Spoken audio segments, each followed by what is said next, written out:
Goeiedag agterkykers, ons is bly om met u te wees op hierdie uitsending van die program Godsdiens en die Koerante op die uitsaaistasie Homebase TV. Homebase is 'n onafhanklike Christelike stasie, ons saai uit hierso uit die Kaap uit. Jy kan hierdie program kry op 'n dekodeerder of op streaming as jy op die rekenaar intik homebasetv.org en dan sit jy TV en dan kry jy dit per streaming. Nou vandag het ek hierso my goeie ou vriend weer, Bernhard. Welkom hierso Bernhard. Dankie dokter, dankie, my voorreg. Bly jy kan hierso wees. Ek ook. Ons het laas keer vir Bernhard hier voorgestel, natuurlik hy verskyn baie op TV. Giepie is nog bietjie siek met griep, hy sal hopelik binnekort weer reg wees, dan sal ons hom weer sien hierso. Maar ons is bly jy is hierso vandag in veilig gery en veilig aangekom hier. Dankbaar, dit is 'n voorreg om hierdie gesprek saam te kan doen. Dit is wonderlik om dan te kan sien van hoe in die koerante, dan soos ons dit lees, dan kan ons Bybelse profesieë sien wat afspeel, en ek dink dit is juis van toepassing met vandag se program, met die dinge wat ons gaan bespreek. Bitterlik interessant. Presies, ja. Oi.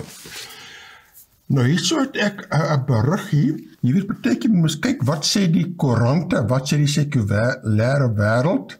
Partykeer kan jy daar ook seker insigte kry. Beslis. Kyk wat sê hier nou hierso. New York, world one miscalculation away from nuclear disaster. Soos hulle maak ook baie keer eindtyd voorspellings om te wys waar ons is in die tydskedule daarso, soos 'n mens moet hulle ernstig opneem. Dat sê, the world is just one misunderstanding, one miscalculation away from nuclear annihilation. That was the dire warning from UN Secretary General Antonio Guterres at a global meeting this week on nuclear weapons. Officials underscored the geopolitical risks from Russia's war in Ukraine, review a 52-year-old landmark treaty that sought to prevent the spread of nuclear weapons. Soos die wêreld besef is 'n ding aan die kom, jy moet iets doen of jy eindtyd is reg hierso. Maar dit is my interessant van hulle verwys daarna as the spread of nuclear weapons. Dit versprei nie op dieselfde manier wat griep versprei nie. 'n Mens moet hom maak, jy moet hom ontwerp en jy moet belastingbetalers se geld moet jy bewillig vir dit. So dit is met voorbedagte rade wat kernwapens tot stand kom en ingerig word en gereed gemaak word om iemand dan te gaan bom. 'n Vriend van my wat nou dien in Amerika, die distrik waar hy werk is naby aan enorme groot missielsilo's. Hy sê daar is reuse missielsilo's wat onder die grond is. En een ou is net daar so te gaan en 'n knoppie te gaan druk. Ja. En dan is daar, dan sal net perde. Ek sê nou dis een ou. Ek is seker daar is meer balanse wat in die veiligheidsmeganismes wat hier ter sake is, maar dit is reg op sy voorstoep. Ons in Suid-Afrika, dan hoor ons hierse van missiele elders, en my prentjie van missiele is maar dit wat mense sien van die foto's wat jy gesien het in die pers dan van die grensoorlog. Ja. Jy weet dan, dit is soos 'n bakkie met 'n struktuur agterop met missiele. Dis nie daai tipe missiel nie, dan is dit soos 'n silo, so groot soos die graansilo daar so staan op die Oos-Transvaalse hoofveld. So groot is daai silo daar onder die grond met 'n missiel wat net wag om op die volgende kontinent te gaan bom. Skrikwekkend. Maar ek lees ons verder. Die punt is, hulle versprei nie van self nie. Mens maak dit. Ja. Nuclear danger not seen since the height of the Cold War showed the need for the Nuclear Non-Proliferation Treaty. He said nearly 13,000 nuclear weapons are held in arsenals worldwide, according to Guterres. He said states were seeking false security and stockpiling and spending hundreds of billions of dollars on doomsday weapons that have no place on our planet. Nou daar is dit eers, die verspreiding is ongelukkig die eskalasie van boosheid. As die een ou kom na 'n gesprek toe met 'n houding, dan gaan die volgende ou kom met ook 'n houding en met 'n harder stem, en dan kom jy nou met 'n stok, en dan kom jy nou met 'n mes, en dan kom die ou met 'n vuurwapen, en dan kom jy nou met 'n kanon, as ons weer sien aan sy tanks en so dis boosheid, as boosheid beantwoord word met nog boosheid, dan eskaleer dit en het groei, daarom wat het nou hierso so sê. So die artikel gaan verder en praat hierso van die oorlog in Oekraïne. Russia's war in Ukraine is also laying bare the risks of waging combat in a battlefield scattered with nuclear sites.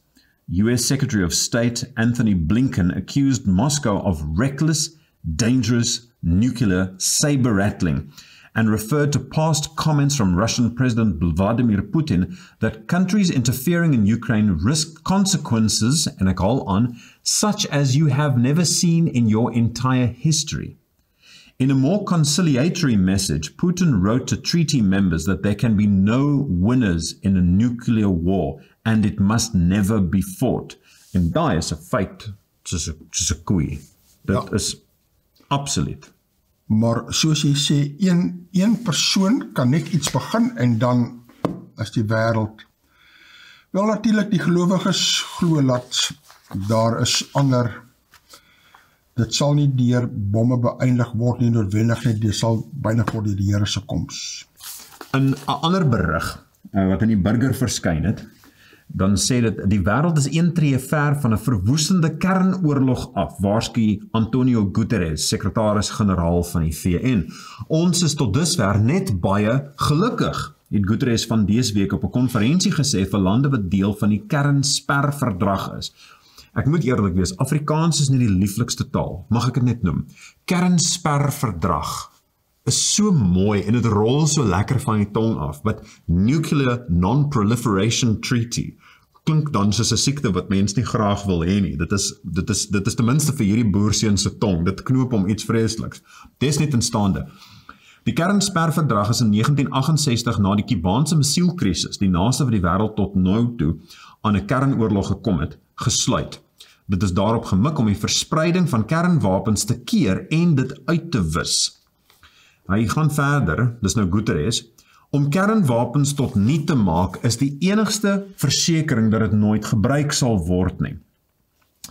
President Vladimir Putin het aan die konferensiegangers geskryf dat daar geen oorwinnaars in 'n kernoorlog is nie en dat dit nooit moet uitbreek nie. Nou 'n belangrike punt wat ek wil maak hier op hierdie, en dit was in September van 1983. Toe was daar 'n man met die naam van Stanislav Petrov. Hy was, en ek kan nie onthou van die ooste of in die weste van Rusland was nie, maar ek het 'n spesmaas, hy was in die weste en in die kant naaste in Europa, was daar maar ek mag verkeerd wees. Hoe dit ook al sê, waar hy was, toe sien hy, hier is 'n enorme hoeveelheid missiele wat gelanseer is vanaf Amerika na Rusland. Presies dit wat die mense gevrees het, is nou besig om plaas te vind. En ek wil net almal herinner daaraan vir diegene wat in 1983 kan onthou. Ek kan 1983 onthou. Ek ook, definitief. Reg? Nou, wat ek nie geweet het op daai stadium, ek was te klein om dit te weet, maar wat ek wel geweet het, is daar was dus 'n enorme spanning wêreldwyd. Nee, ek kan dit ook onthou. Ja, okay. Maar in 'n geval, hoe dit ek al sê, Stanislav Petrov sien toe hier op sy radarstelsel, maar die hele ding is net vol van missiele wat op pad is. En hy het toe, hy het net so 'n gevoelendheid gehad, is dat maar hierdie is nie eintlik die ware ding nie. Ja. Die proses wat hy moes volg, die prosedure, is dat hy onmiddellik dan sy bevelvoerder in kennis gestel moes geword het, en Rusland moes dan van hulle kant op onmiddellik druk die knoppies, dis nou klaar, rooi knoppie, cheers vir Amerika. Ja. En Stanislav Petrov het gesê, ek is nie so seker nie, en hy het deur 'n ander proses gegaan en het hy bevestig dat dit eintlik wel 'n fout was binne in die masjien. Een of ander fout daar. So hierdie artikel hierso wat sê, die wêreld is een tree ver van 'n verwoestende kernoorlog af. Die vorige een wat daar so sê, one miscalculation, one misunderstanding away from nuclear annihilation. As dit nie was vir Stanislav Petrov wat daar bereid was om te sê, hoor hier ouens, dit werk nie so nie, dan die wêreld sou tot einde gekom het. Blykbaar, ek mag hierdie gedeelte, die gedeelte van Stanislav Petrov in September 1983 en al daai is verseker reg. Die gedeelte wat ek nie mooi kan onthou nie, is ek dink hy was eintlik dan gestraf daarvoor, dat hy nie prosedure gevolg het nie, dat hy dit moes gedoen het, hulle het erken, is baie goed dat ons nog steeds almal lewe, maar volgende keer as jy ietsie soos hierdie sien, jy volg prosedure, die uistervuis van kommunisme slaan daar so neer, is desnietenstaande, dat die Here werk, al is dit in die middel van 'n kommunistiese, ons is dankbaar daarvoor, oneindig dankbaar daarvoor, is dat die Here werk, te midde van kommunisme, te midde van oorlogsomstandighede, ten spyte van elektronika, nie wil saamwerk nie, ons is almal kernuitwissing gespaar. Dankbaar daarvoor. Mens wonder vir hoe lank. So, ons het 'n volgende interessante prentjie wat rondgestuur was hierdie week, en ek is seker dat die dokter gaan dit vir ons wys, is die was taamlik, dit spreek tot die tydsgees. Ja, nee, hierdie is die prentjie waarna jy daar verwys, die Bybel, natuurlik as almal op hulle WhatsApp 'n Bybel kry, prent van die Bybel, dan trek het baie aandag, as geloofwaardig, jy weet, en sovoorts, maar onder op hierdie Bybel het daar gestaan, this is a work of fiction. Names, characters, businesses, places, events, locales, and incidents are either the products of the author's imagination or used in a fictitious manner. Any resemblance to actual persons living or dead or actual events is purely coincidental. Maar dis nou aan 'n Bybel, met ander woorde wat hulle hierso sê, hierdie Bybel is vol fiksiestories en metaforiese verhale, en sê hulle in elk geval maar fictitious manner, living or dead, it is purely coincidental. Ja, nee, is maar die gedeelte wat mense dan laat wonder daaroor of dit eintlik eg is of nie. Niemand wat in die Bybel genoem word, is tans besig om op die aarde rond te loop nie. Jesus lewe en hy is in die hemel, ja, Elia en Moses, ja, maar daar is nie mense wat dan hier, jy gaan nie 'n ou hierso teekom, raakloop, wat daar ingesit het. So ek was nie, toe ek die ding gekry het, ek was so bietjie aan die agterdogte gekant, maar ek en dokter het ons daaroor gepraat, en daar's 'n paar redes, behalwe dan net vir daai gesonde verstand, wat vir mense sê, ek dink hierdie is vals, is dat die teks word nie eintlik dan soos dit gesê nie. Is die vrywarings is daai, verskyn gewoonlik nie op die titelblad nie. Hy sal agter dit wees en dit sal kleiner wees. Dit is verskillende skrifsoorte en dies meer. Maar dis interessante, maar soos ek gesê, dit spreek tot die tydsgees. Daar's baie mense wat dan glo dat die Bybel is maar net mites van begin tot einde. Ja, die persoon wat dit vir my gestuur het, geglo, dit is regtig, dit is 'n nuwe Bybel wat so gedruk is. Toe moes ek 'n bietjie uitwys, kyk, wat my gevang het daar is daaronder loop die woorde so af, en bo in die prent loop hy so op. Die hoeke werk nie. Die hoeke is dieselfde nie, so onmiddellik het dit my laat agterkom, maar behalwe dat dit my laat wonder het, kyk, jy kan sien daar's klaar 'n fout, hy's ingeplak daar, en dit is nie dieselfde nie, en toe jy nog opgelet, maar die drukstyl is ook nie dieselfde nie, daar is 'n ander drukstyl as die heel onder en bo ensovoort, soos daar's 'n paar dinge, soos mense moenie alles onmiddellik glo nie, baie dinge is fake, selfs van die Bybel, soos 'n Bybel wat fake is, want dit is ingeplak, soos wees maar versigtig. Maar dan, dit is 'n baie goeie, hierdie is ietsie wat vir my dan laat net, ek is net attent daarop. 'n Bybel wat van papier gemaak is dat die woorde gaan nie skielik verdwyn van hierdie bladsy af nie. Die woorde gaan nie verdwyn nie, dit gaan nie skielik op 'n ander manier, jy het hom, hy's by jou, dis reg, hy gaan nie meer gekarring kan word nie, ietsie elektronies kan dan weer gekarring word. Maar in elk geval, ons gaan voort met die valse nuus, en ek lees hierso, en hierdie is uit die Burger van die naweek. Alex Jones moet $4.1 miljoen Amerikaanse dollar opdok oor beweringe. Alex Jones, stigter van 'n webwerf wat samespiringsteorieë verkondig, is beveel om 4,1 miljoen Amerikaanse dollars se skadevergoeding te betaal nadat hy valslik beweer het die massamoord by die Sandy Hook Elementary School in 2012 in Amerika was 'n klug. Die BBC berig Scarlett Lewis en Neil Heslin, ouers van die 6-jarige slagoffer Jessie Lewis, het minstens $150 miljoen van Jones geëis. Sjoe. Hulle sê hulle tuistering en emosionele angs verduur weens die vals inligting. 26 kinders en 6 volwassenes is in die skietvoorval in die Amerikaanse deelstaat Connecticut doodgeskiet. Die hofsaak het in Texas plaasgevind.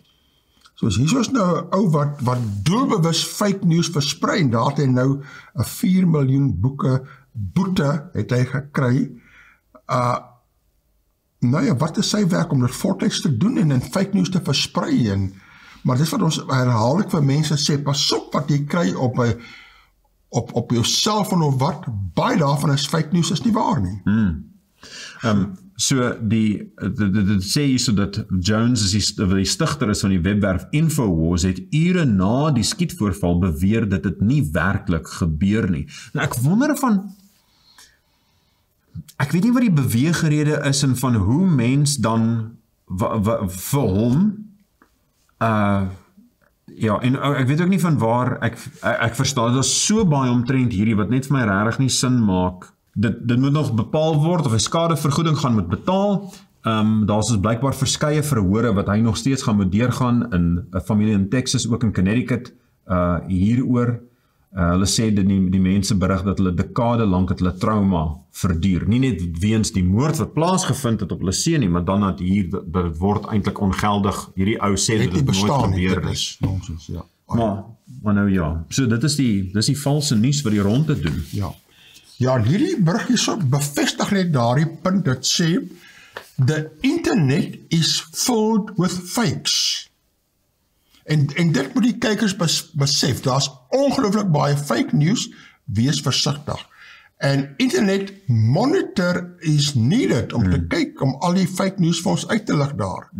Soos 'n mens moet bewus wees wat daar aangaan. Iemand gaan nou natuurlik sê so, dat mens moet nou nie vir 'n wolfskaapwagter maak nie, is dat mens moet baie versigtig wees om van wie is dit wat eintlik die waarheid dan gaan uitwys, al dan nie. Maar ja, daar is nog verdere waarskuwings dat mense moet spesifiek bekommerd wees of spesifiek aandag skenk daaraan as hulle berigte kry oor SARS. Spesifiek deur WhatsApp en SMS'e en dat hulle moet asseblief nie persoonlike inligting vir mense gee nie, ID-nommers, kontaknommers, e-posadresse, inkomstebelastingnommers, BTW-nommers, moet dit nie vir iemand anders te gee nie, werk maar deur SARS amptelike kanale en deur die bank se amptelike kanale. So, bly waaksaam. Daar is baie belangrik. Ek het net gister van SARS gekry daar 'n WhatsApp. En toe sê hulle, ons wil kontroleer daar, laat jou bankpersoon alles reg is, jy maak op, dan staan vir 6 banke, dan sê hulle, druk op wat er jou bank is, laat ons kan kontroleer. Nou toe weet ek onmiddellik, pas op, want as jy op jou bank druk, dan vra hulle jou bankpersoonhede, dan het hulle al die dinge daar. So 'n mens moet baie versigtig wees, maar hulle raak nou so slim, hulle sê vir jou, jy kry boodskap van SARS af, jy weet, voornet ek gekry baie boodskappe, jy het gewen op die lotto $1.3 miljoen en ons wil dan jou oorbetaal, of jy het gewen daarso $50 miljoen, of wat sulke uitstaande belaglike bedrag, wat jy weet, hier soos 'n slang in die gras. Ja. Maar nou stuur hulle, SARS wil vir jou terugbetaal R6.132. Wonder jy, okay, dit klink, ja, ek is baie bly, baie dankie. Want dit is so geloofwaardig. Nou gaan jy in en vul die dinge op, en dan maak jy jou rekening leeg. So mense moet net pas op. Maar daar is so baie, die punt is so baie fake news, daar is ook baie fake news oor die Bybel. Dis baie wat mense kwytraak wat vals is. En die beginsel is, jy moet teruggaan na die bron, die Bybel, en kyk, is hierdie berig, is daardie, wat hulle sê, fake news of nie, jy moet na die bron toe gaan, soos mense moet bewus wees oor fake news aangaande die Bybel, en fake news predikers, en valse profete wat die Bybel teen waarsku. Dit is die belangrike punt waarna ons moet kyk. Beslis. Nou is hier so 'n heel ander onderwerp wat my nogal heel wat laat dink het en ek moes eers 'n bietjie mooi kyk om te weet waaroor dit gaan. Nou kyk hierdie prent hier so, hierdie prent kom uit die International Express, dis oor seese koerant, Brummy Games Bully Off, en daar is nou 'n groot bees daarso, wat jy kan nou sien nou gebou is, en dis 'n klomp mense om hom kera, maar almal kyk met hulle hande op in die of besig om te kniel hierso voor. Besig om hom te kniel daaronder. Nou wonder jy, wat gaan eintlik hier so aan bittel die bees of wat? Ek kon eers nie mooi weet wat dit is nie. En hier is 'n prent van hom heel links, kyk nou. Chain gang, 30 foot tall bull provides a stunning centerpiece. Kyk al die rook en dinge daar.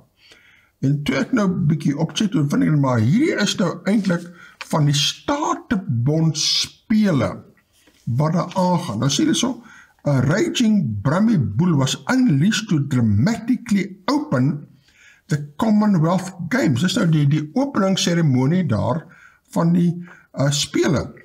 The steam-snorting beast was centerpiece of a ceremony celebrating host city Birmingham's heritage, culture and creativity, and a nod to the Bullring Shopping Centre, en Prins Charles was daar ensovoorts. Nou, daarby gaan dit net ter inligting, laat dit nou regtig waar is, hierso is nou Statebonspele na betragting. Minder medaljes vir Suid-Afrika. Ons het nou 10 minder medaljes daar gewen. Nou, interessant, hulle wys hierso ons medaljes oor die afgelope klompie jare. In 1994 het ons 11 medaljes gewen en ons was 12de. 98, 34 medaljes, ons was 5de. 2002 in Manchester, 46 medaljes, 6de plek. 2006 Melbourne, Australië, 38 medaljes, 5de plek. 2010 in Delhi, India, 33 medaljes, 6de plek. In Glasgow, Skotland, 2014, 40 medaljes, 7de plek. Australië, 2018, 37 medaljes, 6de plek. Nou is ons hierdie jaar so pas 27 medaljes en die 9de plek afgesak, soos ons maak nie eintlik vordering. Miskien het hierdie bil al die mense afgeskrik daar, ek weet nie. Maar ek wil 'n bietjie kyk na wat oor hierdie bil aangaan, want dit het my gefascineer. Daar's heel wat van hierdie op WhatsApp gesirkuleer oor hierdie bil. Wat die storie eintlik is. Nou daar's 3 WhatsApps wat ek wil speel. Die eerste enetjie daar is net om te wys dat dit is geloofwaardig. Dit is nie fake news, ons gepraat oor fake news.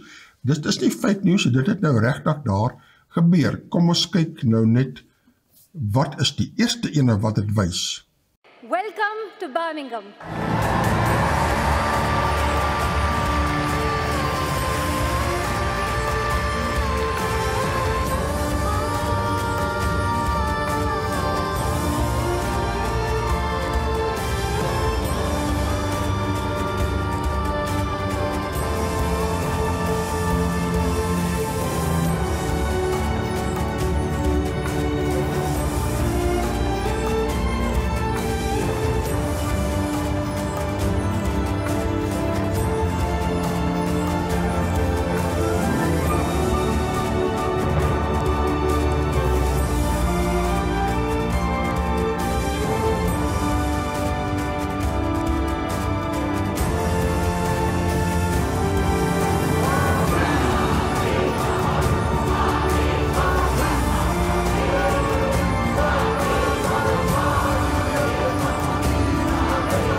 Gives me the greatest pleasure to declare the 22nd Commonwealth Games open.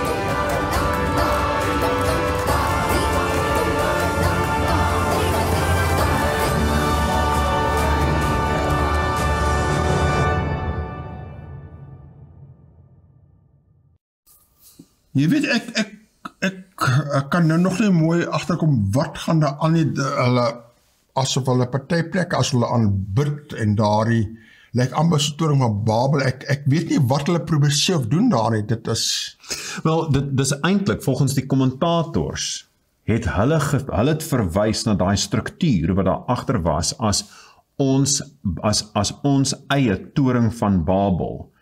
En toe sê hulle na dit the Tower of Birmingham. It's the Tower of Babel, the Tower of Birmingham. Hulle het dit in hulle eie woorde, en as mens kyk na die struktuur, daai ziggurat styl van die trappie na bo, dit is wat die toring van Babel soos gelyk het, en al die skilderye wat daarvan gemaak is, alles daarvan, dit loop so in 'n spiraalvorm na bo, trap na bo. Trap na bo. So, dis nie ons wat hoef te sê, dis die toring van die Babel. Die kommentators self, op hulle weergawe, het hulle dit gesê.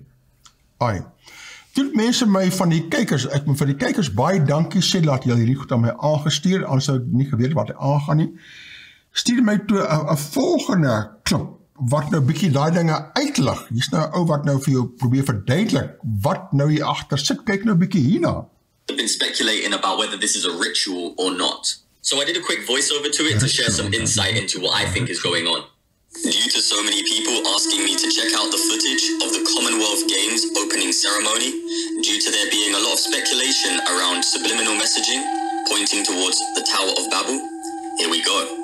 Clearly this is a ritual of some kind. As you can see, the tower is very clear, it's not even hidden, but take a look at what is coming up. The one-eye symbolism and the gates of darkness opening. Also, you will see that the face is divided and confused. When you pay attention to the gates, there are one eyes popping up, and there are a lot of demonic symbols flashing up on those screens. But the creepy part is, the audience is all dressed in black, and they are praising something. Now it moves on to this bull, and the bull is surrounded by people holding lights and fire, and the bull's eyes are red. But pay attention to what is about to happen, because it is extremely, extremely disturbing. So everybody is bowing down to the image of the bull, which is what? A beast. And all of a sudden, its eyes have lit up, and it has come to life. The image has been given life, the image of the beast.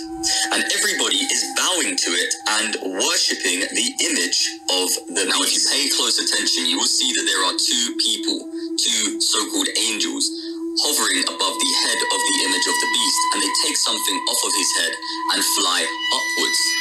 Now, as I mentioned earlier, I think the most disturbing thing about this entire footage, this entire ritual, is the people who are surrounding the image of the beast that has been given life, dressed as pagans, doing Eastern mystic kind of body language, and worshipping the image of the beast.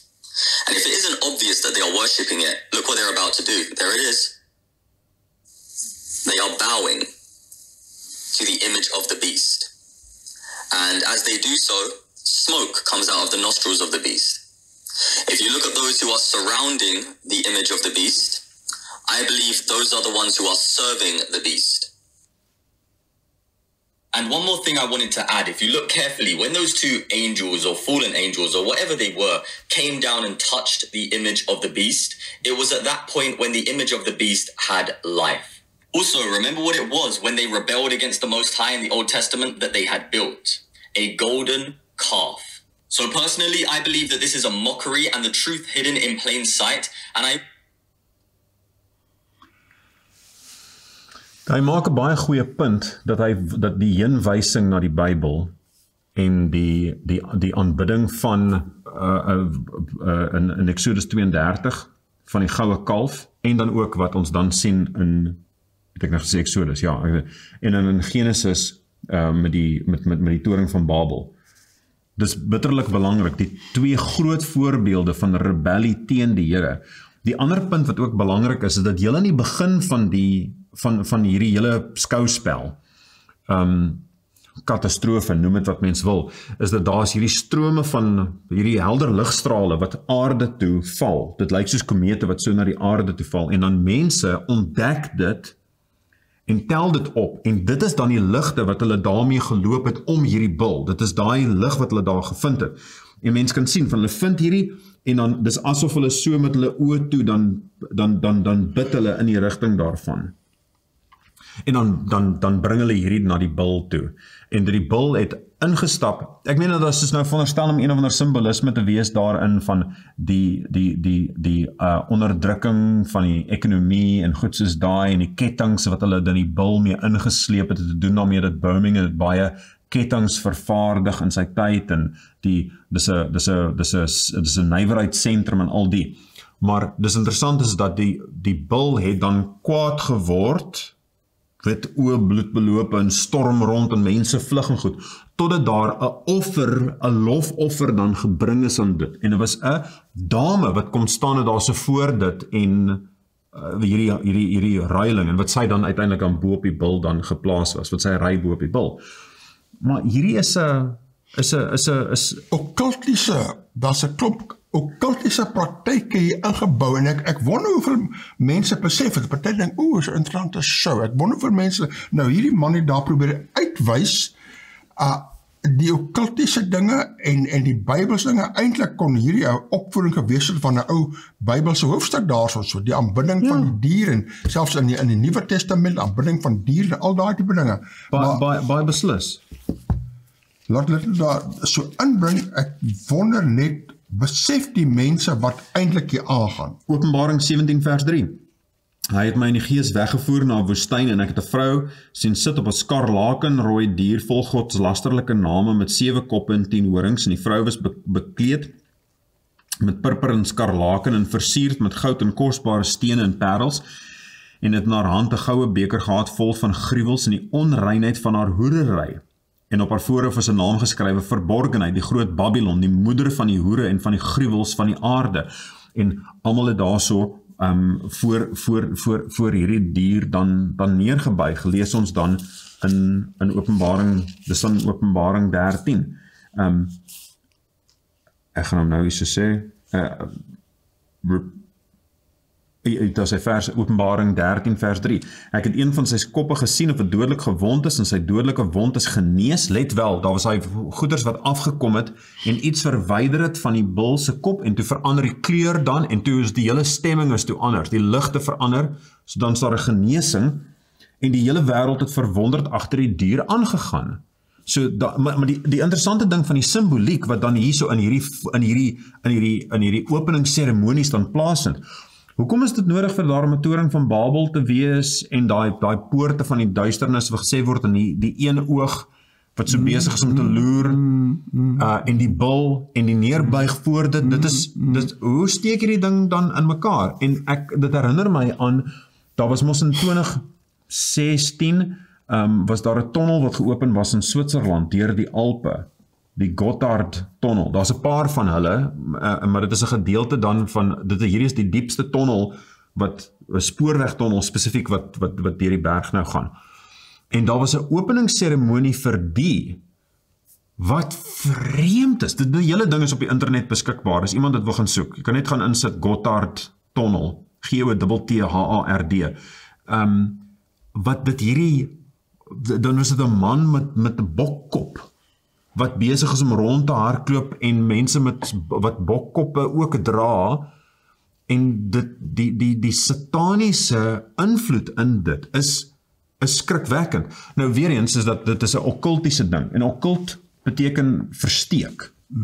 So daar's 'n betekenis agter al die wat versteek is wat nie onmiddellik bekend is dan vir ander mense wat nie daarmee vertroud is nie. Maar as mens dan die simbolisme kan insien, dan is dit, ek wil niks mee te doen hê nie. En dis nou vir my interessant hierso. As mens mense van verskillende lande het wat saam kuier, verskillende tale praat, is een van die eerste dinge wat dan gebeur is mense sê van, maar hoe klink dit as jy hierdie sê in jou taal? Hoe sê mens dankie vir die, of hoe sê mens hallo, of hoe sê hoe gaan dit en so meer. En amper sonder uitsondering, dan sal daar gebeur dat een of ander kwaadstoker in 'n groep sal dan vir 'n ander persoon kry om iets leliks te sê. As jy nou vir iemand nou moet groet, sê as jy vir 'n persoon, dan sal hy ietsie sê, soos as jy vir 'n persoon baie respek wil toon, dan sê jy vir hulle, goeiemôre piesang, goeiemôre aapgesig, ietsie soos daai, en dan sal die ander persoon dit dan sê, en dan lag hierdie, dat, ons het hom ingekry in hierdie ding, en ons het hom nou met 'n slap riem gevang. Dit is amper dieselfde ding wat hier is, dat iemand is besig om te lag, kyk, almal is besig om te buig hier, so voor hierdie groot bil, en hulle besef nie, dat hulle nie besig is met net 'n mooi vertoning, vir sportbyeenkoms nie, dis eintlik 'n heidense, sataniese aktiwiteit, waaraan hulle deelneem. Ja, en dit om speel met 'n openend, en hierdie okkulte gaan inkom al hoe meer, by sulke plekke, maar ook in die kerke in. Ja. En ek wonder of mense so oop is om spiritisme en okkult, die okkult wat inkom, dit te kan waarneem en herken. Ja. Nee, dis skokkend. Ja. Maar Jesus het gewaarsku, Matteus 24 het hy baie duidelik gesê, moenie mislei word nie. Ja. Moenie. En hier is misleiding wat besig is om in te kom. En die ander ding wat ek gaan byvoeg met die doel voor oë met atletiek en goed soos daai, in baie gevalle, dan dit is, met alle respek gesê, maar dit is selfverheffing. Ek is die beste, ek is die vinnigste, en daai verheffing van die self, is ietsie wat nie regtig so goed vereenselwig dan met Christendom nie. Kyk, hier is nou nog 'n derde video wat ek wil speel vir die kykers. En hierdie is 'n baie goeie, en kyk, dit sê daar spesifiek Baal worship. Hier is 'n vorm van Baal worship. Baal worship in plain sight at the Birmingham opening. Kyk nou wat, en hierdie bring dit baie mooi met Bybeltekste, wys hy hoe hierdie Baal worship eintlik daar is. Kom ons kyk nou wat speel hierso. Kyk hoe draai daai ding nou. Wag net, laat hy oopmaak hierso. Wag, hierso. Maak jy hom op jou op en kyk of jy hom daar kry. Ja, kyk wat sê hy. Wat? This video is no longer available due to a copyright claim by 2022 Commonwealth Games Limited. Hulle het hom verwyder. Soos, is nou weg. Hy is weg. Liewe kykers, ek wil net sê, dat daar soos baie minder wat op daai een is, as in die video wat ons vroeër gesien het. Al wat hulle gewys het, is net die bil wat inkom, en daar's 'n reeks van Bybelverse wat gelees was, saam met dit. Ja. Maar nou is die ding verwyder. En dan mens vra, hoekom is hy verwyder? Omdat die Bybeltekste en die konnotasie daar ingebring het, of wat? En hierdie is nie ietsie hierdie is nie valse nuus nie, hier vind dit hier plaas. Daar is dit, ek het die ding opgedruk, en dit wys daar so net swart skerm, met, this video is no longer available due to copyright claim. Skokkend, né? En ek kan nie sien wat die kopiereg eintlik, wat 'n kopieregoortreding is nie. Nee, want die ander is nie verwyder nie. Hoekom is hier nie? Omdat dit direk die Bybelteks aanbring daar. My wel, maar daar's nog een. Hier het ons nog 'n volgende wat ons kan speel daar. Maar hy's 'n bietjie lank, hy's 'n halfuur lank. Hy's 'n bietjie lank, maar soos ons sal hom nie kan speel nie, behalwe so 'n kort stukkie, maar ons kan dit aanstuur. As u daar 'n halfuur lange video hieroor wil hê, kan ons dit vir u aanstuur, aan forward, laat ons net weet, dan laat ons u dit kry.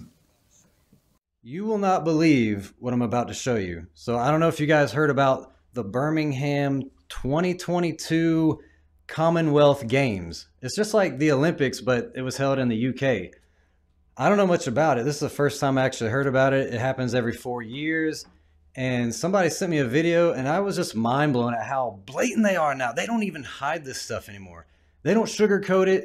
They just come right out. This is a ceremony. They call it a ceremony. This is a ritual done right in front of the masses. Check this out.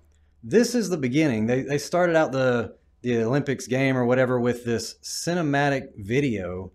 Now just watch what's happening in the video. It's soaring through space, shows Saturn, which is, it's synonymous with Satan. Then what do we see here? Falling stars falling to earth. Who is this representing? We're seeing literally fallen stars. It says right there, the death of a star. So these are stars falling to earth. The Bible says that 1/3 of the stars were cast to the earth. Lucifer and his angels. Now she comes out and she searches for this crystal, one of the fallen stars. She picks it up and she prays to it. We should have audio on here. She's praying to it. The announcer even says she whispers her hopes and dreams. This is what the announcer is saying, that she's whispering her hopes and dreams to this crystal, which is a fallen star. Oh wait, it gets better. This is just the beginning.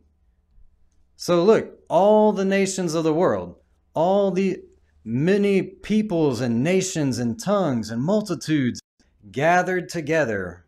What does this make you think of? Think about it. Many peoples gathered in one place together.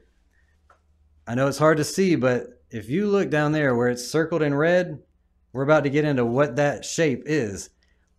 Think about this. I want you guys to put your Bible glasses on.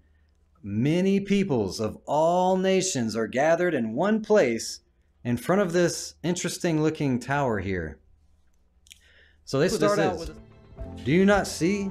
Even the archways, this is an exact replica. They know what they're doing.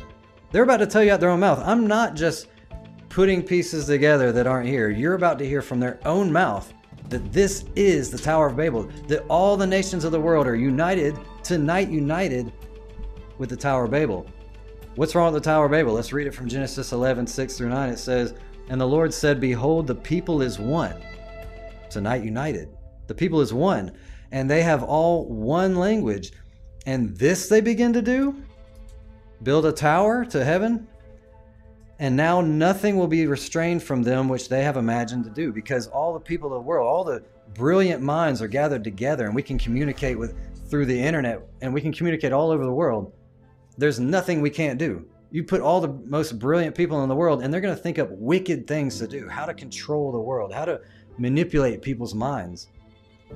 And they left off to build the city. Therefore is the name of it called Babel.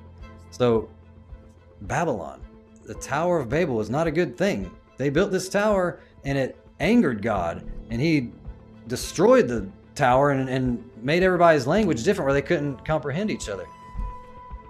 Look at it. Tonight united, and all the nations are in front of it. One of the hosts was Joey Lissette, I think is his name. Of course, we got to have the LGBT agenda here, where he's dressed like, I don't know, like a ballerina.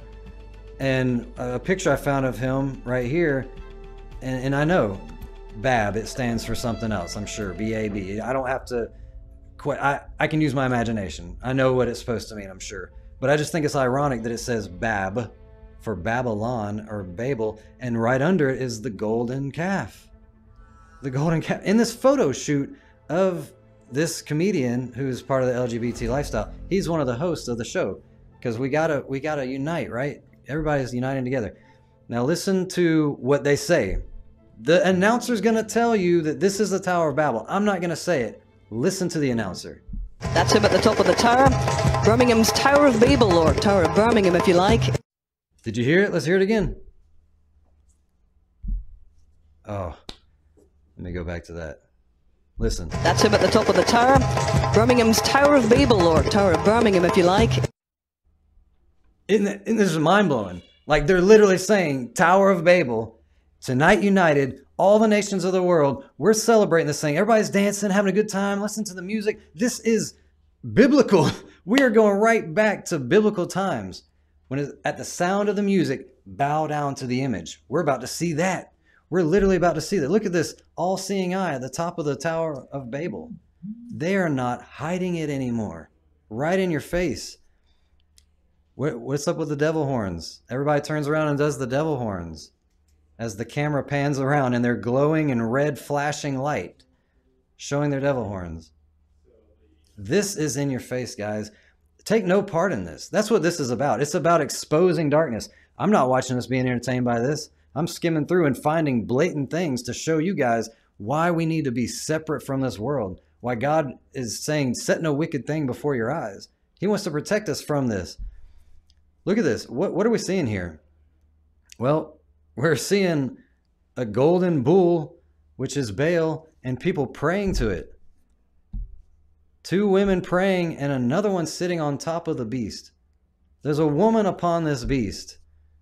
Don't you see that? There's a woman on top of the beast. Do you see the colors that are being shown? The lights that are shining on this beast and on this woman? What colors are they? I'm not going to... Look, I used the eyedropper tool on Photoshop to pick the colors of these boxes right here. I'm not using my imagination and saying, oh, it looks like scarlet and it looks like purple. This is what is happening. The whole thing is orchestrated to paint her white outfit with the color of the lights. As you can see, she's wearing a white outfit, but it looks red because the lights are shining on it. So there is a woman literally dressed with purple and scarlet sitting upon a beast in front of a bunch of people who are wandering after the beast. Look what Revelation says. Revelation 17:4-6 says, and the woman was arrayed with purple and scarlet color and decked with gold and precious stones and pearls, having a golden cup in her hand, full of the abominations of the filthiness of her fornication. And upon her forehead was the name written, Mystery Babylon. This is Babylon, the Tower of Babel, right? This is Revelation. Revelation is talking about the future. It's talking about now. And yet it's mentioning Babylon. And here we see an arena with the Tower of Babel and a woman dressed in purple and scarlet riding a beast. Is this not clicking? Like, I'm not just making this up. This is right here. Maar Dr. Ficker, hierdie is skrikwekkend, omdat ons sien van die parallel wat daar is in die woord met dit wat hier plaasvind. Mense wat besig is om voorbeelde neer te buig voor 'n toring van Babel, en die wêreld se toeskouers is almal deel hiervan en daar word gejuig en hierdie is net 'n fantasties. Ons is so bly oor hierdie bil wat nou in Birmingham staan. En dit is omdat mense net eenvoudig verblind is, omdat ons net die woord ken nie. My volk gaan ten gronde vanweë gebrek aan kennis, sê dit Hosea 4:6. En dis die risiko wat ons loop, is dat ons kan ingetrek word in hierdie tipe aktiwiteite as ons nie waak. Wat het die Here vir ons gesê? Hy het ons aangemaan om te waak en bid. Ja. Doen ons dit genoeg? Ja. Want dit is so Dis so erg, en hierdie is nou 'n internasionale sportgeleentheid, en ons gaan nou oorstap na plaaslike huweliksaangeleenthede, wat dan ook vir ons wys is dat daar's nog ander goeders wat verkeerd is. Asseblief, liewe kykers, as julle vandag se program gekyk, volgende week se dan moet julle ook kyk, want daar's so baie wat gebeur op die oomblik, wat net vir ons sê, die einde is op hande, ons moet wakker wees. Absoluut, ja. Soos jy sê, kom ons gaan nou na die ander onderwerp. Ek hoop die mense maak hulle ook vir die okkulte en hoe spiritisme die wêreld begin oorspoel, en die kerke ook, wees bewus daarvan en vra die Here om die geestelike oë oop te maak, laat jy bewus kan wees wat begin gebeur. Maar die ander onderwerp is nou hierso oor troues, en hierdie het bietjie nog in my oog gevang. Kyk hierso. Die opskrif daar is goedkoop troues in Kaap bring vreugde. En daardie opskrif is reg langs 'n McDonald. Daar staan 'n paartjie by die McDonald's in Woester in. En daar's regs is daar nog foto's. Maar die punt wat hulle so maak is nogal heel interessant. Hulle sê so, 'n beskeie troue kan ook onvergeetlik wees. Nou ek dink dit is 'n baie belangrike punt daardie, want ek het vriende, hulle wil nie trou nie, want hulle moet eers spaar, hulle het nie nou geld vir troue nie. Nou oké, jy moet daar maar 'n bietjie rand of 2 hê, maar om te dink jy moet nou 10.000 rande hê vir 'n massiewe troue, dit is 'n verkeerde begrip daar. Dit is totaal verkeerde begrip, maar dan mense het eintlik, kom ons wees net blaatant hieroor. Om saam te bly en nie getroud te wees nie, is sonde. Om nie getroud te wees op grond van ekonomiese redes, is jy ontneem vir jou van die vreugde om saam met jou vrou, of so 'n vrou is 'n man, saam potjie te krap en daai julle storie saam te skryf, as ek dit op daai mooi manier kan sê. Ja. Jy eet daai sak sout saam op. En as mens saam die sakke sout opeet, dan is daai band is baie meer reg.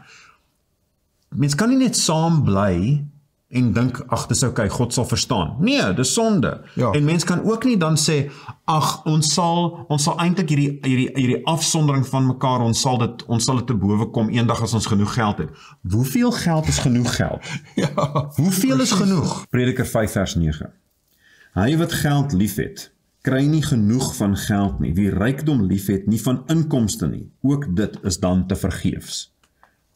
So, as die Bybel sê, jy weet, dit gaan nie versadig, dan hoeveel geld is dan genoeg om te kan trou? Ja.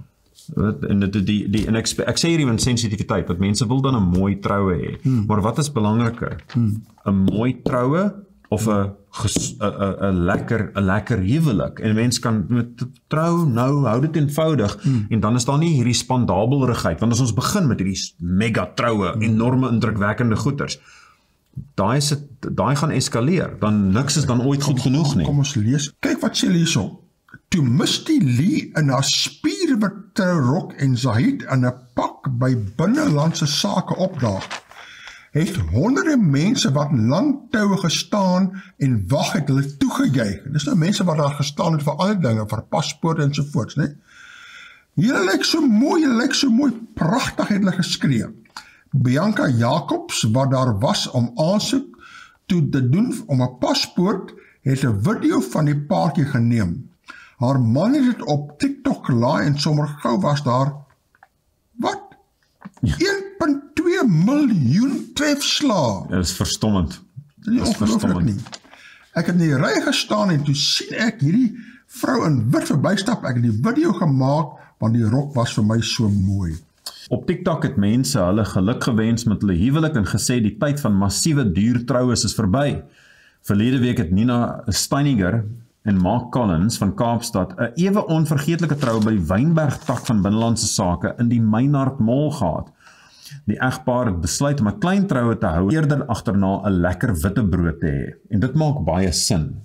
Maar hoekom gaan ons dan dit duisende uitgee? Ek en my vrou is dit eens wat daai betref. Klein troue, lekker witbrood. Maak baie meer sin as enorme groot troue. Talle mense wat dit bywoon wat jy nooit weer gaan sien nie, en dan ek weet halfpad witbrood na dit. Dit werk nie. Jy praat uit ervaring uit, ja. Nou sê Nee, ek het nie 'n halfpad witbrood gehad nie. Ek het 'n baie lekker, ek en my vrou het ons bes probeer om die troue so klein as moontlik te hou, en ons het 'n baie lekker witbrood gehad. Nee, ons het ons witbrood wat ons goed beplan. Dit was onvergeetlik geweest. Dis wat ek sê, jy het die regte en jy toel gehad al. Ja. Maar ek groot genade, dankbaar daarvoor. Ja. Nou sê hulle so verder, toe Nina egter met haar wit trourok uit haar motor klim, was dit allerminste 'n klein okasie. Vreemdelinge het dit vir haar begin sing en dans en haar vrolik omhels. Die skoonmakers in die winkelsentrum het hulle besemstokke op die emmers gestamp. Ek was so verbaas, as ek deur die waterfront geloop het, sou niemand iets gesê het nie, maar by die Meinhard Mall was die mense so bly vir my, sê Nina, 'n eiendomsagent. Volkome vreemdelinge het my sterkte toegewens, hulle het my 'n raad gegee, dit was 'n hoogtepunt van ons troue. Ek het so trots gevoel op ons land, daar is soveel negativiteit en soveel verdeeldheid, en dan is mense so bly vir jou. Hulle wil nie sien dat jy misluk nie. Die dag na Nina is Ibrahim en Tyla Sambo in 'n eenvoudige seremonie by die Fireword Ministries in Woester getroud. Hulle was platsak, so daar was geen planne vir 'n onthaal nie, maar toe een van die trougaste vir Ibrahim 'n R200 noot in die sak druk, het hy besluit om sy bruid met 'n hamburger by McDonald's te gaan bederf. Ek is trots op die man, hy het vir sy vrou die hamburger gegee, en hy het dit nie vir homself gehou nie. So dis mooi, vol punte Ibrahim. Pragtig. Die foto's wat hy van hulle ongewone trouonthaal geneem het soos 'n veldbrand in die kuberruim versprei. Ibrahim sê die Here het dit vir hulle op die hart gedruk om te trou, net 5 maande nadat hulle mekaar ontmoet het. Ja, kyk, die Here het hulle op hulle hart gedruk, né? Trou, moenie saam gaan bly daarso en 'n spektakel maak en 'n verkeerde getuienis lewer nie. Gaan trou, op die hart gedruk en na 5 maande getroud. Pragtig. Ja, en hier is die mooie ding van hoe dit eindig. Alik se troue sou lekker gewees het, sê Ibrahim, maar dis nie waaroor die huwelik gaan nie. Hoekom wil jy jou in skuld druk, as jy dit net eenvoudig kon gehou het? Daardie kar, of daai groot onthaal, of daai mooi rok, daai wêreldse goed, is nie na die tyd saam met jou in die huwelik nie. Alles is weg, dan sit net jy en jou eggenoot wat by mekaar is. Die huwelik is nie ietsie wat jy doen om 'n grand slam te wen nie. Die huwelik is iets heilig, wat God heilig geag het. En soos jy kan sien, is dit die mees eenvoudige huwelike, wat die langste hou, nie die fancies nie, met alle respek gesê. Ek hou van die man se benadering. Dis 'n sinvolle manier om dit te sê. Maar weer eens, hy sê die Here het hom op die hart gedruk en hy reageer toe daarop. Hy het nie gewag vir, ek moet eers al hierdie, man, dit sê dit baie duidelik.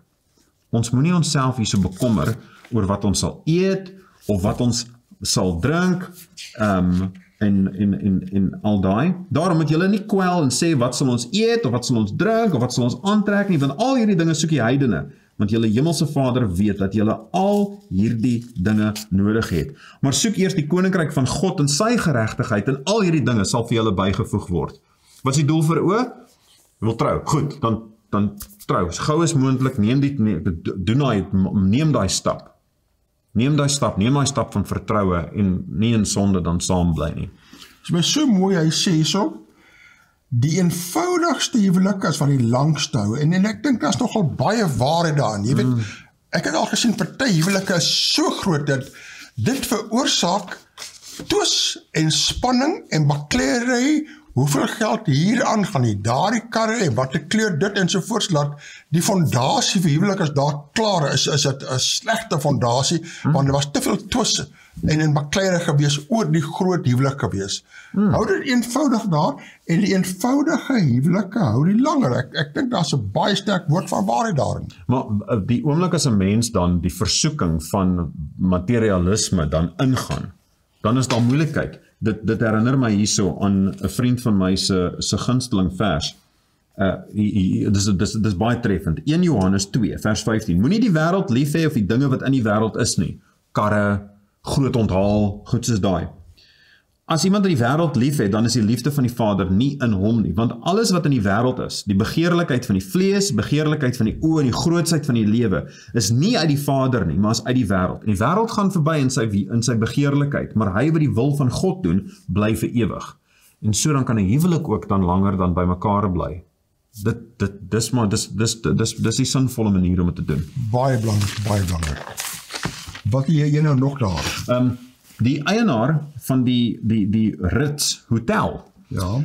Ritz owner victory in a £100 million fight. Wat is nou hoor, dit is nou skindernuus. 100 miljoen pond is oor 'n biljoen rand.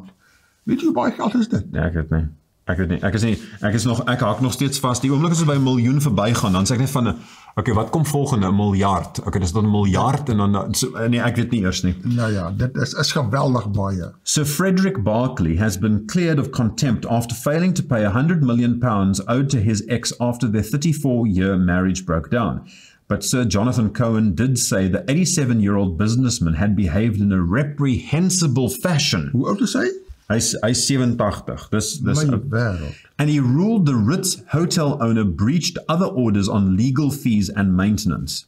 Ex-wife Lady Hiroko, 79, in the High Court had asked for her ex to be jailed. She said Sir Frederick was aiming to string things out until one or other of us dies. He said the money was held in trusts and he was trying to access it. Tog, nee, so moet die huwelik nie eindig nie. Soos die een wil hê die ander moet gou doodgaan, sodat daar nie verpligtinge is nie, en die ander maak die hofsaak, en die een sê hulle wens, hulle wil doodgaan, nie wat sy sê. Ja. Nee, asked for her ex to be jailed. Ja. Op daardie ouderdom moet die ander party nou tronk toe gaan, dis vir hulle 87-jarige man moet nou tronk toe gaan. Hulle moet net in Suid-Afrika tronk toe gaan, want dan is mediese parool is maklik om te bekom. As jy 87 jaar oud is, jy kry maklik mediese parool. Of hoe sê ek nou? Is dit het ek nou 'n teerpunt aangeraak vir die Suid-Afrikaanse gevangenisdiens? Los daardie punte maar uit. Die punt is hierso until one of gaan daai een nie shake nie. As daai soos dit is ene. Jy doen ook mos huweliksberading. Het jy al met ou mense of wat se huweliksberading sou jy nou vir sulke mense sê? Wat sal jy vir sulke mense? Ek gaan eers vir hulle sê dat hulle met die Here vind. Ek weet nie of hulle die Here ken nie. Maar as hulle die Here ken, dan gaan ons hoe nader ons in die Here beweeg, dan hoe nader kan ons aan mekaar beweeg. Want die beste raad wat daar is vir die huwelik, ek meen daar's baie wat mense kan sê, maar een van die beste gedeeltes wat mense kan sê so van raad vir 'n huwelik is Efesiërs 5 vers 33. In alle geval moet elkeen van julle ook afsonderlik sy vrou lief hê, net soos homself, en die vrou moet die man eerbiedig. As die man die vrou lief het, dan reageer sy dan met eerbied teenoor die man, en as die vrou die man met eerbied benader, dan reageer hy dan met liefde. En so dan is dit 'n goeie kringloop, nie 'n bose kringloop nie. Die bose kringloop is, die man is liefdeloos teenoor die vrou, en dan sy praat met geen agting, met minagting teenoor hom. En hoe meer sy hom minag, hoe minder gaan hy vir haar lief hê. Hoe minder hy haar lief het, hoe meer gaan sy vir hom minag. En dan val dit net heeltemal uit mekaar. En dan beland hulle waar daardie paar nou is. Dan beland hulle daar. Hulle gaan of mekaar hulle gaan of begin appelswaai, of hulle gaan net mekaar stilstype gee en hulle leef saam in dieselfde huis, maar in verskillende vertrekke, verskillende lewens, en laat ek dit so stel. Ja, 'n ruk terug was die statistiek. En nou praat ek van meer as, dis 20 jaar gelede, selfs moontlik meer. Uit elke 12 huwelike, 2 van hulle skei binne die eerste 2 jaar. Ek dink daar's seker omtrent soos 6 van hulle wat saam bly net op grond van ekonomiese of kultuurredes. Ons wil regtig nie in mekaar se teenwoordigheid wees nie, maar ons kan nie skei nie. En dan 2 het so 'n sukkel bestaan wat hulle voer, en dan net 2 uit die 12 is gelukkig getroud. Nou dis ou statistiek. Nou deesdae baie mense trou net eenvoudig nie. Hulle bly maar net saam, maar die hartseer ding hierso van daai. En hierdie is my waarneming, en dit is ook statistiek wat hierdie ondersteun. Dat mense wat vir 'n lang tyd saam gebly het voordat hulle trou, die huwelik hou nie. Dan hulle trou en dan ewe skielik is daar groot bekleierery, want hulle is op hulle beste gedrag voor die tyd, want enige persoon kan op enige stadium net wegloop. Ja. Maar die oomblik as daai ring aan die vinger gesit word, dan, okay, nou kan ek ontspan, en nou sien die persoon dan die ander een die ander persoon word eintlik selfgerig. Hulle word nou selfsugtig, en dan sak die ding in mekaar. Ja. As ons nie 'n huwelik inkom met 'n andersgerigtheid, nie selfgerig nie, maar andersgerig, dan gaan dit nie werk nie. Daar's eintlik 'n program vir diegene wat belangstel, wat op Homebase kanaal is, genaamd Hier wil ek.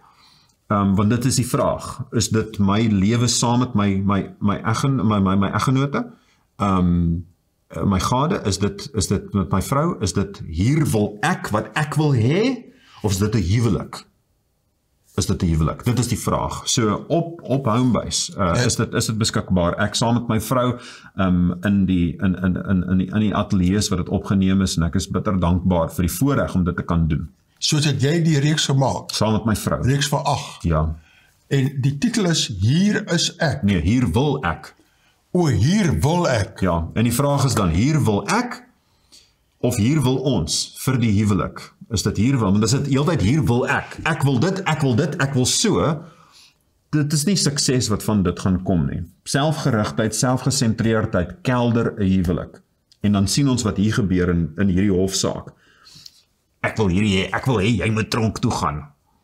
Ek wil hê jy moet eers te dood gaan, ek wil nie vir jou my geld gee nie. Ek wil al jou geld hê. Ek, en daar val die koek in die as, kaarthuis stort in een. Wel, kykers, daar het jy nou 'n geweldige geleentheid om 'n hele, ek wil amper sê 'n 8-dag huweliksprogram, maar 'n 8-reeks huweliksprogram nou deur te gaan.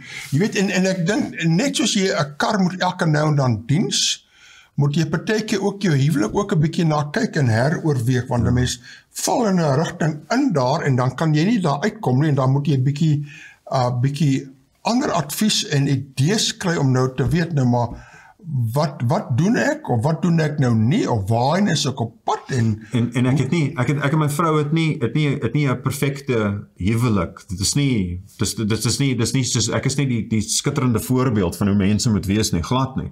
Maar tensy die skitterende voorbeeld is, Here, ek weet eintlik nie hoe om hierdie te hanteer nie, sal U my help asseblief.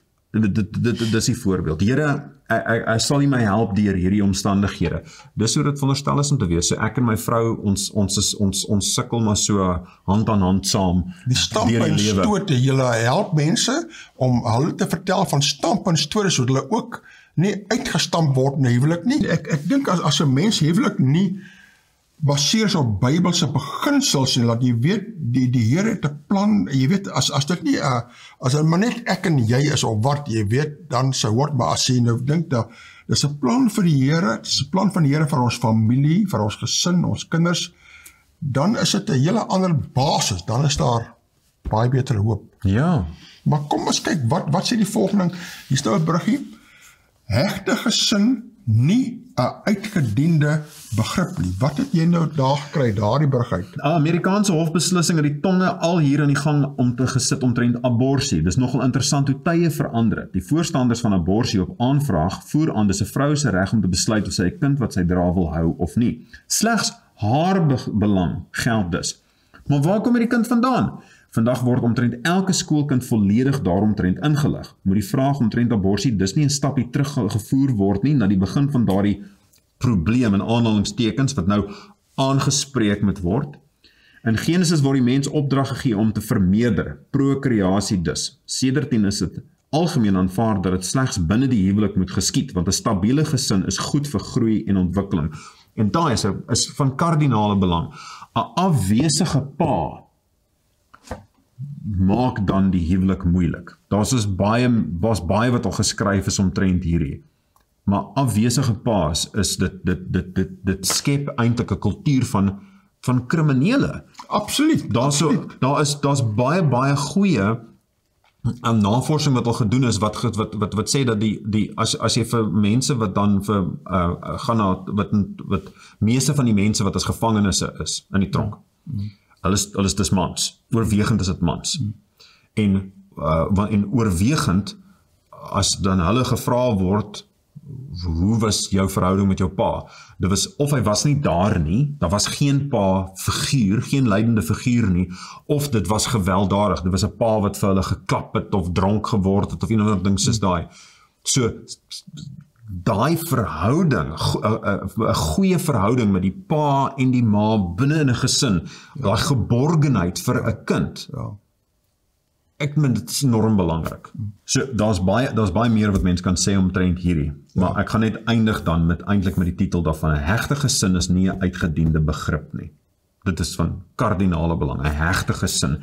En liewe kykers, dit is 'n voorreg dat julle nou saam met ons was hierso in hierdie gesprek. Ek is baie dankbaar daarvoor, Dr. Ficker, dat ons saam dis bitter interessante artikels wat ons na gekyk het.